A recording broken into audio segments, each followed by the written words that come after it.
करने वाले हैं रियल नंबर्स। तो मैंने यहाँ पे क्लासिफिकेशन कर रखा है नंबर्स का, जो कि ऑलरेडी आप क्लास 9 में पढ़ चुके हो।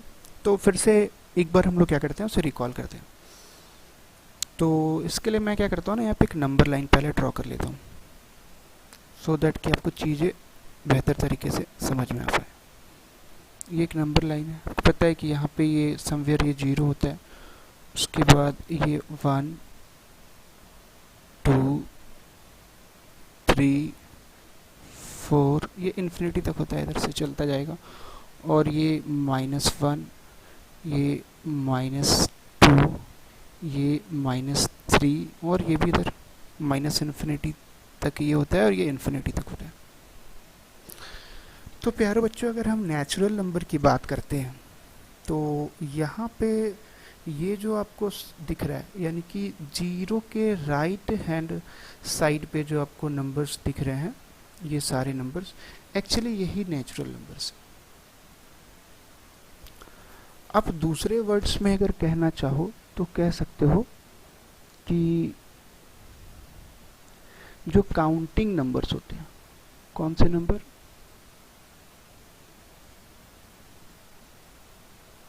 Counting numbers. तो जो काउंटिंग में हम लोग नंबर यूज करते हैं उसे भी हम लोग क्या बोलते हैं, इंटीजर्स, सॉरी नेचुरल नंबर बोलते हैं। और ये नंबर कहाँ से स्टार्ट होता है, 1 2 3 4 5 ऐसे। क्योंकि बच्चों आपने कभी किसी से काउंटिंग ऐसे करते तो नहीं सुना होगा, -1 -4 -3, काउंटिंग जब भी स्टार्ट होता है 1 से। तो ये सारे नंबर्स कैसे होंगे, नेचुरल नंबर्स। बट आप क्या करते हो कि अगर इस नेचुरल नंबर का जो आपका सेट है, नेचुरल नंबर का जो कलेक्शन है, उसमें अगर आप 0 को भी इंक्लूड कर लेते हो, अगर इसमें आप 0 को भी इंक्लूड कर लेते हो, तो ये आपका क्या हो जाता है, ये जो आपका सेट बन जाता है स्टूडेंट्स, वो बन जाता है होल नंबर्स का। यानी नेचुरल नंबर में बेसिकली आप क्या करते हो, 0 को भी ऐड कर लेते हो। तो ये जो नंबर्स का सेट बनता है, नंबर्स का जो आपका एक कलेक्शन बन रहा है, ये आपका हो गया होल नंबर। तो बच्चे, कभी आपसे ऐसा भी पूछा जा सकता है कि क्या जितने भी नेचुरल नंबर्स हैं वो होल नंबर भी है। तो आप देख सकते हो कि नेचुरल नंबर में जो भी नंबर्स आएंगे वो डेफिनेटली होल नंबर्स में भी है। तो आप बोल सकते हो कि जितने भी नेचुरल नंबर्स है वो होल नंबर भी है। लेकिन क्या सारे होल नंबर्स नेचुरल भी हैं? तो आप देखो कि होल नंबर में एक ऐसा नंबर है जो कि नेचुरल नंबर में नहीं आता है। तो हम कह सकते हैं कि सारे होल नंबर्स नेचुरल नंबर नहीं होते। अब मैं बात करता हूँ इंटीजर्स की। तो बच्चों अगर क्या करते हैं ना कि if we consider all this number on the number line, आप अगर सारे नंबर्स को कंसिडर कर लेते हो, यानी इधर जो नंबर्स है, फिर इधर जो माइनस वाले नंबर्स हैं, तो इस पूरे सेट को ही हम लोग बोलते हैं इंटीजर्स। यानी कि आपका जो इंटीजर होगा वो कैसा होगा, -इन्फिनिटी से चलता हुआ आएगा इधर, और लाइक कि -4 -3 -2 ऐसे डॉट डॉट, फिर 0 1 2 3 और ये इन्फिनिटी तक। तो प्यारे बच्चों, ये जो 0 से पहले वाले जो नंबर्स हैं इनको हम लोग बोलते हैं नेगेटिव इंटीजर्स। ठीक है, 0 से पहले जो हमारे पास नंबर्स का ये जो सेट है इसको बोलते हैं हम लोग नेगेटिव इंटीजर्स। और 0 के बाद वाले जो इंटीजर्स हैं बच्चों, इसे कहते हैं पॉजिटिव इंटीजर्स। देखो 0 भी क्या है ना कि एक इंटीजर है, लेकिन ये ना तो नेगेटिव है ना तो पॉजिटिव है। ठीक है, तो कभी कभी क्वेश्चन ऐसे भी आते हैं कि कौन सा एक ऐसा नंबर है जो इंटीजर है जो कि ना तो नेगेटिव है ना ही पॉजिटिव है। चलिए, इसके बाद हम लोग बात करते हैं रेशनल नंबर्स की। ठीक है, तो रेशनल नंबर क्या होता है कि वैसे नंबर्स जिसको हम लोग P/Q के फॉर्म में लिख सकते हैं। ठीक है, यानी कि वैसे सारे नंबर्स जिसको हम लोग किस फॉर्म में लिख सकते हैं, P/Q के फॉर्म में। लेकिन यहाँ पे कुछ कंडीशन मेंशन होती है कि P एंड Q जो होता है वो कैसे नंबर्स होने चाहिए, वो इंटीजर्स होने चाहिए। देखो ये बिलोंग्स टू का साइन होता है, मतलब P एंड Q दोनों क्या है, इंटीजर। और एक सेकेंड जो कंडीशन है बच्चों, वो है कि Q की जो वैल्यू है वो 0 नहीं होनी चाहिए। ठीक है, चलिए इसको एग्जाम्पल से हम लोग इलेबरेट करेंगे। इससे पहले हम लोग एक बार इरेशनल नंबर्स के बारे में देख लेते हैं। तो देखो बच्चों क्या है ना कि वैसे नंबर्स जो रेशनल नहीं है वो कैसे होंगे, इरेशनल होंगे, यानी कि वो नंबर्स जो कि रेशनल नहीं है, नॉट रेशनल। चलिए रेशनल नंबर के बारे में थोड़ा सा और हम लोग देखते हैं कि अगर आपके पास कोई नंबर गिवन है लाइक कि 2, तो ये रेशनल है या नहीं है। तो पहले हम लोग कोशिश करते हैं, तो क्या 2 के नीचे अगर हम लोग 1 लिखते हैं तो इससे कोई इफेक्ट तो पड़ता नहीं है, 2 ही होगा वैल्यू। लेकिन ये देख रहे हो कि अब ये जो नंबर है वो P/Q के फॉर्म में आ गया। अब कंडीशंस चेक करते हैं, क्या ये इंटीजर है, यस ये इंटीजर है। क्या 1 भी इंटीजर है, ऑब्वियसली 1 भी इंटीजर है। और क्या ये जो 1 है वो 0 के इक्वल है, तो 1 जो 0 के इक्वल भी नहीं है, यानी कि 1 इज नॉट इक्वल टू 0। तो ये नंबर रेशनल है। अब मैं अगर आपको बोलता हूँ -2, तो -2 को भी ऐसे लिख सकते हैं। देखो ये भी इंटीजर है, ये भी इंटीजर है, और ये 0 के इक्वल नहीं है, तो ये भी -2 भी एक रेशनल नंबर है। अगर मैं आपको बोलता हूँ √4, तो देखो बच्चों √4 को ऐसे लिख सकते हैं, और √4 को अगर आप चेंज करके लिखना चाहते हैं 2/1 है, तो ऑब्वियसली ये भी आपका एक रेशनल नंबर है। क्या √2 एक रेशनल नंबर होगा, क्योंकि आप इसको भी इस फॉर्म में लिख सकते हो। बट बच्चों क्या है ना कि जो √2 है उसकी जो वैल्यू होती है वो 4.14 होती है समथिंग, और /1, तो देख सकते हो कि ये जो ऊपर वाला पार्ट है वो इंटीजर नहीं है। तो जब ये इंटीजर ही नहीं है तो ये जो है ये नंबर ये रेशनल नहीं है। तो रेशनल नहीं है तो ऑब्वियस सी बात है कि ये कैसा नंबर होगा, इररेशनल नंबर होगा। इसी तरीके से अगर आपके पास रहे 1.5, क्या ये रेशनल है, तो 1.5 को भी बच्चों आप लिख सकते हो 15/10, या फिर इसको लिख सकते हो 3/2, सॉरी, तो ये भी रेशनल है। ठीक है, तो इन शॉर्ट आप ये समझ सकते हो कि नंबर लाइन पे जो भी नंबर्स आ रहे हैं, चाहे वो नेचुरल नंबर्स हो, चाहे वो होल नंबर्स हो, चाहे वो इंटीजर्स हो, रेशनल नंबर्स हो, इरेशनल नंबर्स हो, फ्रैक्शन हो, डेसिमल्स हो, इन सारे नंबर्स को हम लोग क्या कर सकते हैं बच्चों कि नंबर लाइन पे रिप्रेजेंट कर सकते हैं। ठीक है, ये जो सारे नंबर्स हैं इनको आप क्या कर सकते हो, नंबर लाइन पे रिप्रेजेंट कर सकते हो। तो अब हम लोग जानेंगे रियल नंबर के बारे में। तो रियल नंबर क्या होता है कि वैसे नंबर जिसको हम लोग नंबर लाइन पे रिप्रेजेंट कर पाते हैं, वैसे नंबर के सेट को ही हम लोग बोलते हैं रियल नंबर। तो देख रहे हो कि इन सारे नंबर्स को हम लोग काफ़ी इजीली नंबर लाइन पे दिखा सकते हैं, शो कर सकते हैं। सो इन सारे नंबर को ही हम लोग कंबाइनली कहते हैं रियल नंबर्स। ठीक है, तो आई होप कि काफ़ी बेहतर तरीके से रियल नंबर की डेफिनेशन आपको समझ में आ गई होगी। अब हम लोग नेक्स्ट स्लाइड की ओर चलते हैं। तो बच्चों यहाँ पे आपको ना सबसे पहले समझना है कि लेमा क्या होता है। ठीक है, तो लेमा क्या होता है चलिए देखते हैं। A lemma is proven statement used to prove other statements. देखो क्या होता है ना बच्चों कि कुछ ऐसे स्टेटमेंट्स होते हैं जिनको हम लोग प्रूव नहीं करते हैं। ठीक है, वो ऑलरेडी प्रूव्ड होते हैं। हाँ, लेकिन क्या है कि उन स्टेटमेंट्स का यूज करते हैं हम लोग दूसरे स्टेटमेंट्स को प्रूव करने के लिए। ठीक है, तो वैसे सारे स्टेटमेंट जो ऑलरेडी प्रूवन है, ठीक है, और जिसका यूज हम लोग दूसरे स्टेटमेंट्स को प्रूव करने में करते हैं, इसी को हम लोग बोलते हैं लेमा। ठीक है, चलिए बच्चों नेक्स्ट है यूक्लिड्स डिवीजन लेमा। एक्चुअली क्या है ना कि यूक्लिड्स एक मैथमेटिशियन है और उन्होंने डिवीजन से रिलेटेड एक लेमा फाइंड किया था, इसलिए इसको यूक्लिड्स डिवीजन लेमा कहते हैं। तो चलिए समझते हैं कि ये यूक्लिड्स डिवीजन लेमा क्या है। For any two given positive integers a and b, यानी कि आपके पास अगर दो पॉजिटिव इंटीजर है ए और b, there exist unique whole numbers q and r such that, तो यानी डेफिनेटली दो यूनिक होल नंबर्स एग्जिस्ट करेंगे। ठीक है, क्यू एंड आर, ताकि आप ए को इस फॉर्म में रिप्रेजेंट कर सकते हो, यानी कि A equal to B into Q plus R. और यहाँ पे मेंशन्ड है कि जो आर की वैल्यू है वो 0, सॉरी यहाँ पे I have made a mistake, it should be it is greater than और इक्वल टू 0, तो यहाँ पे मैंने कर देता हूँ। देखो बच्चों ये ग्रेटर देन भी हो सकता है और इक्वल टू भी हो सकता है। चलिए ये थोड़ा सा अजीब सा लग रहा है ना, इसको हम लोग एग्जाम्पल से समझने की कोशिश करते हैं। चलो मैं फर्स्ट एक एग्जाम्पल लेता हूँ। मैं क्या करता हूँ ना बच्चों, दो नंबर्स ले रहा हूँ, एक है 10 और एक है 47। देखो ये दो नंबर्स मेरे पास है। तो मैं क्या कर सकता हूँ, एक काम करो, आपने बचपन में डिवीज़न पढ़ा होगा, तो मैं क्या करता हूँ, जो छोटा नंबर है आपके पास 10, उससे मैं डिवाइड कर रहा हूँ 47 को।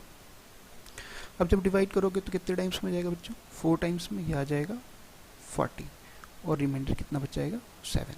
तो बस मैं यही करूँगा, यहाँ पे मैं लिखता हूँ a के प्लेस पे 47, ठीक है। देखो यहाँ पे b है ना, b के प्लेस पे मैं क्या लिख रहा हूँ 10। तो देखो यहाँ क्वोशेंट आ रहा है ना, कुछ तो क्वोशेंट आ रहा है, यानी कि यहाँ पे क्या आ रहा है 4 और प्लस में और क्या बच जा रहा है 7। यानी 47 को हम लोग इस तरीके से लिख सकते हैं 10 इंटू 4 प्लस 7। अब देख सकते हो हमारे पास दो इंटीजर्स थे 10 और 47, तो हम लोग को दो और इंटीजर्स मिल गए। एक मिल गया आपके पास क्या, ये 4 और ये 7, तो ये दो होल नंबर्स हमें मिल गए।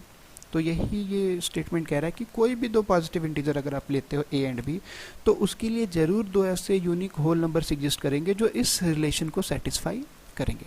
आप ये भी देख सकते हो कि ये जो 7 है ये r है और ये q है, ये b है और ये a है।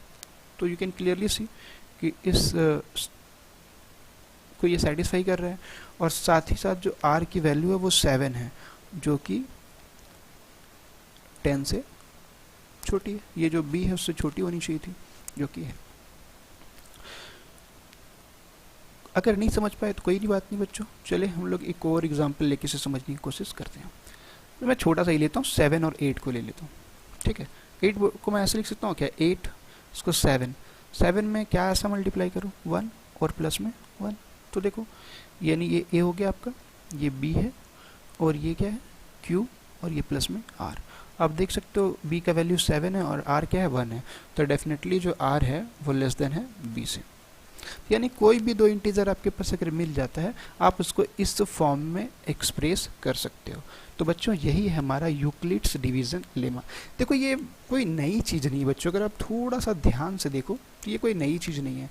आप ऑलरेडी जूनियर क्लासेस से पढ़ते आए हो कि ये जो डिविडेंड होता है, डिविडेंड इक्वल टू क्या होता है, डिवीजर इनटू क्वोशेंट और प्लस रिमाइंडर। यही तो एक्चुअली हम लोग कर रहे हैं। चलिए अब हम लोग अपने नेक्स्ट स्लाइड की ओर मूव करते हैं बच्चों। हाँ तो बच्चों यहाँ पे क्या है ना, एल्गोरिदम। चलिए समझते हैं कि एल्गोरिदम क्या है। N algorithm is series of well defined steps which gives a method for solving a certain type of problem. देखो एल्गोरिदम कुछ नहीं होता है, मतलब एक तरीके से क्या होता है ना, ये सीरीज होता है, बहुत सारे स्टेप्स इंक्लूडेड होते हैं। जैसे कि मान लो कोई भी स्टेप 1, इस तरह से स्टेप 2, तो बहुत सारे स्टेप्स का ये कलेक्शन होता है, ठीक है। और ये जो स्टेप्स है वो क्या करते हैं ना, एक पर्टिकुलर टाइप के क्वेश्चंस को सोल्व करने के मेथड हम लोग को देते हैं, ठीक है।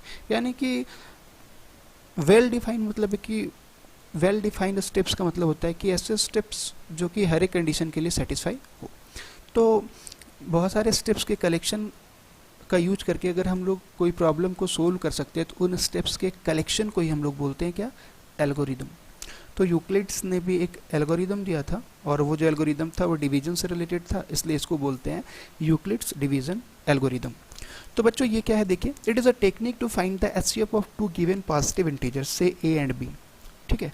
यानी अगर आपके पास कोई भी दो पॉजिटिव इंटीजर है तो उसके एचसीएफ को फाइंड करने का टेक्निक है ये, ठीक है। उन दो नंबर्स का एचसीएफ आप फाइंड कर सकते हो। लेट्स से कि हमारे पास जो इंटीजर्स है वो है a और b, और यहाँ पे a जो है वो b से ग्रेटर है। तो देखो कुछ ये स्टेप्स हैं जिनको फॉलो करके हम लोग इन दो नंबर्स a एंड b का एचसीएफ फाइंड कर सकते हैं। तो देखो बच्चों फर्स्ट स्टेप में क्या करना है, on dividing a by b, आप a को b से डिवाइड करो, ठीक है। तो यूक्लिड्स का डिवीजन लेमा हम लोग पढ़ चुके हैं। यूक्लिड के डिवीजन लेमा से अगर दो नंबर को डिवाइड कर रहे हैं तो हम लोग इस फॉर्म में लिख सकते हैं a equal to b q plus r, ठीक है। तो ये आपका फर्स्ट स्टेप है। यहाँ पे भी छूट रहा है बच्चों, यहाँ पे ग्रेटर देन इक्वल टू होना चाहिए। तो अब स्टेप 2 में आते हैं। देखो यहाँ पे दो कंडीशन है बच्चों, अगर कोई भी नंबर आपके पास सपोज है 7 और 10, और एक मैं लेता हूँ 7 और 14, तो एक नंबर से दूसरे नंबर को डिवाइड करोगे तो रिमाइंडर यहाँ पे 3 आ रहा है और यहाँ पे रिमाइंडर क्या आ रहा है बच्चों, 0।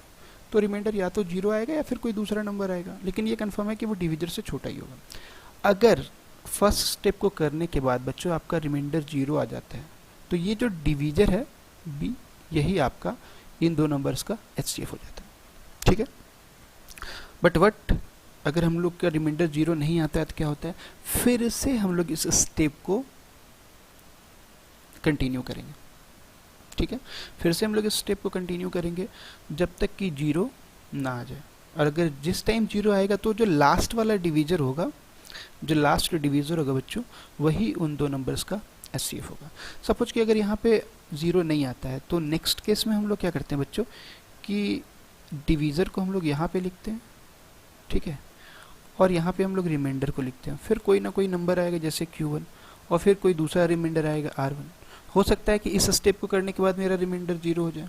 अगर रिमाइंडर 0 होगा तो ये जो डिवीजर है वो तुम्हारा क्या हो जाएगा, एचसीएफ हो जाएगा। लेकिन इनकेस अभी भी रिमाइंडर 0 नहीं आ रहा है तो फिर से फर्दर अब इसको यहाँ पे लिखेंगे R, ये R1 यहाँ डिवीजर बन जाएगा, फिर ये सपोज Q2 आएगा और फिर R2, यानी कि ये चलता रहेगा जब तक कि आपका जो R है वो 0 नहीं आ जाता है।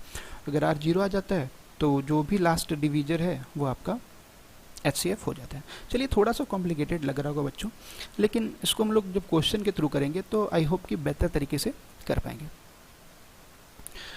तो चलिए अभी अपने को करना क्या है, फाइंड द एचसीएफ। दो नंबर्स यहाँ पे गिवन है, इन दो नंबर्स का एचसीएफ फाइंड करना है। और यहाँ पे मेंशन्ड है, इसके लिए आप जो मेथड यूज करोगे वो कौन सा है, यूक्लिड्स डिवीजन एल्गोरिदम, ठीक है। सॉरी बच्चों, इससे पहले मैं एक और क्वेश्चन आपको कराना चाहता हूँ। ये मैं दूसरी स्लाइड पे आ गया, हाँ चलिए इसको पहले करते हैं। तो बच्चों ये दो नंबर्स का एचसीएफ फाइंड करना है यूक्लिड डिवीजन एल्गोरिदम का यूज करके, तो कोशिश करते हैं। तो प्यारे बच्चों देखो ये थोड़ा सा कॉम्प्लिकेटेड सा नंबर दिख रहा है, तो मैं क्या करूँगा, दोनों नंबर्स में जो बड़ा नंबर है उसको मैं यहाँ पे लिखता हूँ 38220, ये मेरा फर्स्ट स्टेप है। और यहाँ पे लिखूँगा मैं 196। अब कोई तो ऐसा नंबर होगा जिसको 196 से मल्टीप्लाई करे तो या तो ये एग्जैक्टली डिविजिबल हो जाए, यानी कि या तो पूरा का पूरा ये डिवाइड हो जाए, या फिर इससे कुछ छोटा नंबर आ जाए, यानी इससे ग्रेटर तो ले नहीं सकते क्योंकि रिमाइंडर नेगेटिव हो नहीं सकता है।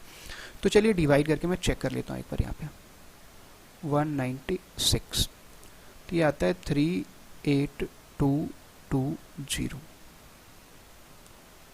तो ये 2 टाइम्स में जाएगा नहीं, 1 टाइम में ही चेक करते हैं बच्चों। तो ये 1 सॉरी ये आ जाएगा आपका 190 और 6, सब्ट्रैक्ट कर लो। 12 minus 6 6, 17 minus 9 8 and 3 minus 1 sorry 2 minus 1 1, 186। अब यहाँ से आप 2 लिख दो। अब इसको आप 9 टाइम कर सकते हो, 9 टाइम मल्टीप्लाई करो। 9 6 4 रिमाइंडर 5, 9 9 81 एंड 5 86, रिमाइंडर 8, 9 1 9 एंड 8 17। अब फिर से इसको करो। 12 माइनस 4 8, 15 माइनस 6 9, और ये कैंसिल हो जाएगा, बच जाएगा आपका 0। अब इसको आप 5 टाइम्स में करो तो 9 आप यहाँ से मल्टीप्लाई करते हो तो 6,